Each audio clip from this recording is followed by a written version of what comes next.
This is no time to be without a car. That's why Fargo police are pushing owners to protect their vehicles from thieves. Using the airwaves to send a message and get you to make and put an end to domestic violence. And what's behind a push in Bismarck to postpone a name change for the University of North Dakota?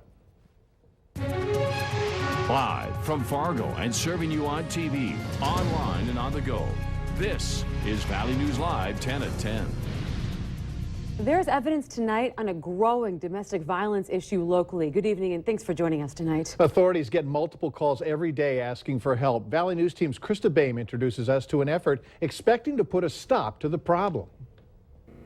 Purple ribbons, sending a huge message to Fargo-Moorhead that domestic violence is everyone's business. If you know what's going on, if a neighbor kid is talking to your kid and you overhear something's happening and you just ignore it, it's going to continue. With reports only growing in number, there's a new way to try and bring domestic violence forward. And it's hitting your television screen. When women are leaving a relationship, that's the most dangerous time for them. Next thing you know, he comes in the room and he's shooting my mom. A tragic ending of a woman's life. Katie watched as her mother was shot. Then her mom's boyfriend turned the gun on her, then himself. You don't know what other people are fully capable of doing. Representatives from groups that deal with domestic violence say they do. Law enforcement agencies and counselors say they all know what the community is capable of. Adding that with their help, this team campaign will bring out more voices. The number one problem that we face around domestic violence, outside of the violence itself, is the silence and the shame and some of the secrecy that surrounds it. We see the number of people seeking help increase, whether it's, hopefully it's help on the front end before things reach a serious level. A level that changed this family's life forever. And it's a reminder to everyone in the Valley and that domestic violence can be stopped with everyone's help. Krista Boehm, Valley News Live. The Rape and Abuse Crisis Center says in any given year, it will see 1,600 people plus an additional 90 children. A recent survey of 73 college-age men asked them about the subject of rape. 1 in 3 said that they would sexually assault a woman if they knew no one would find out. Nearly a third say that they would act on intentions to force a woman to sexual intercourse if they knew they would not face any consequences. But when the researchers used the word rape in the same question, the percentage dropped to 13.6%. A whistleblower is wondering why used equipment wasn't installed at that deadly Larimore train crossing. Carol Buchanan says a few years ago, flashing lights and a crossing arm were taken down near our villa after a road was closed. Buchanan says that she then asked BNSF to install that used equipment here at this deadly crossing by her home. She was told they couldn't do it. They just said it was more than just, I remember and recall her saying that there was more than just bringing the equipment from our villa to our crossing here. BNSF says they released a statement earlier today which says, in part, it is not possible to simply remove a signal system in one area and then install it in another. Attempting to install used equipment at a different crossing would probably increase, not decrease, the costs. Meanwhile, the Grand Forks County Commission will discuss putting in flashing lights and a crossing arm at that Larimore crossing during its meeting next week. However, project officials are telling us it's going to cost $400,000 to $500,000 to install safety equipment at that crossing. But the State Department of Transportation has said that it will help with the cost. Oh, my heart just sank. It was overwhelming. I've had such anxiety the past few days just waiting to hear back. Police are reporting a spike in car thefts in Fargo and are taking extra steps to get the word out. Lock your garage, lock your car, don't leave your engine running with the keys inside. No matter how many times you hear these messages, it happens again and again where somebody becomes the victim. Valley News Team's Christina Craig learned what Fargo police are doing to get the word out. Keys in, engine running. Many of us are guilty of waiting for the car to warm up while we step back inside. It really just leaves someone the opportunity to hop into your car and take it.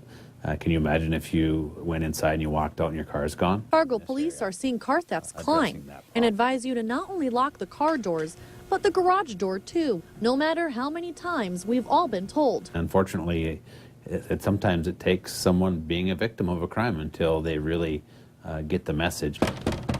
And it's happening across the river too. It was a lesson learned for Moorhead resident Mary Hagan. Well, we just moved here from a small town, 1,500. I mean, you can start your car on the street and not think anything of it. I guess I'd heard of other people who had gotten their vehicles stolen, but I honestly didn't think it happened to me.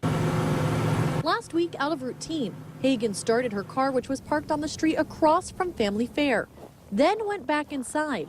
Only 15 minutes later, I came out and it was gone. And while the numbers show car thefts are up in Fargo, these type of accidents have doubled in Moorhead over the past month. A lot of it is they'll take the property and they'll turn it around and sell it or pawn it or sell it on Craigslist. They many times are using that money to support their drug habits. These criminals look for quick cash and the opportunity. It's why police are campaigning in Fargo neighborhoods, hoping eventually the message sticks. In Fargo, Christina Craig, Valley News Live. If you want to check out the crime and what's going on in your neighborhood, visit crimereports.com. And if you need help uncovering fraud and corruption in your community, call our whistleblower hotline and we'll do our very best to get to the bottom of it. Call 701-237-6576 and leave your tip. A member of our investigative team will get on the case and go to work exposing the truth. As Moorhead continues to grow, buildings seem to shrink as they can no longer hold as much. And constant growth in the area has led the Moorhead School Board to talk about some changes. Early plans recommend a $78 million investment in new school construction and remodeling, specifically towards building a new elementary school and adding on to the Horizon Middle School. A second phase to the plan looks to changing some things at the high school level. An addition to Moorhead High School would cost $59 million. A new school, about $109 million. Final recommendations will be presented to the board on February 9th. By February 23rd, board members will be asked to take an action on that plan. Well, tomorrow night, activists are holding a vigil urging President Obama to reject the Keystone XL pipeline. It's happening at the federal courthouse on 1st Avenue North at 7 tomorrow night. People with the Rainforest Action Network and the Sierra Club say the vigil is part of a nationally coordinated campaign to stop the pipeline from threatening the climate and communities along the route. The University of North Dakota has been without a nickname for almost 3 years. The school has had to wait because of a mandatory cooling off period. And now some in the North Dakota legislature want the school to wait even longer. Lawmakers are discussing a bill that would prevent UND from adopting a new nickname until July of 2017. Supporters say it would allow for more time to get past the controversial old name and fine-tune the process of coming up with a new one. But the president of the university says it's time for UND to move on, and waiting would have a negative impact on the school. A task force looking into a new nickname should have its findings next week. One of its recommendations is that another group be set up to actually begin the process of finding a new name. Have you ever wanted to make a difference in someone's life, but you didn't know how? Well, a new life-saving center is coming into town, and it needs donors. BioLife is a plasma donation center that will open its doors in West Fargo. The donated plasma will go towards life-saving therapies. The new center is going to be located on East Beaton Drive in West Fargo and opens on January 22nd. This is the third center in the Fargo-Moorhead area. Eric Church is coming to the Valley. The four-time Grammy nominee country rock star brings his world tour, The Outsiders, to the Ralph Engelstedt Arena in Grand Forks. That concert is slated for April 7th. Brothers Osborne will be a special guest on that particular show. Tickets go on sale Friday, January 16th at 10 in the morning. Prices range from $27 up to $61. Valley News Live 10 at 10 continues with no wait weather.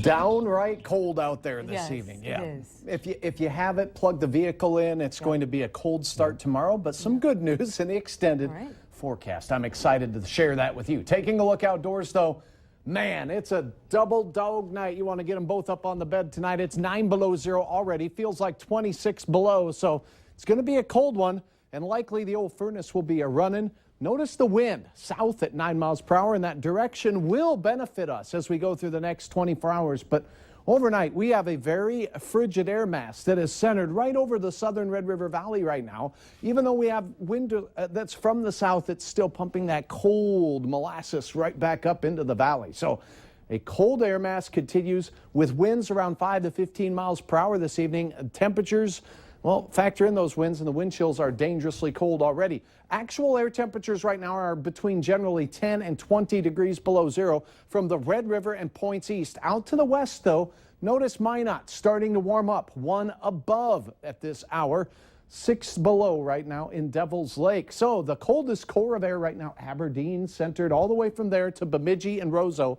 And here's a look at those wind chills that we have. Right now it feels like 34 below zero on exposed skin. If you're traveling, again, we remind you to make sure you have that winter survival kit in your vehicle. Now, we do have warmer air in the single digits above zero out in the western Dakotas, but the cold core right here over the valley, and it's slowly sliding to the south and east.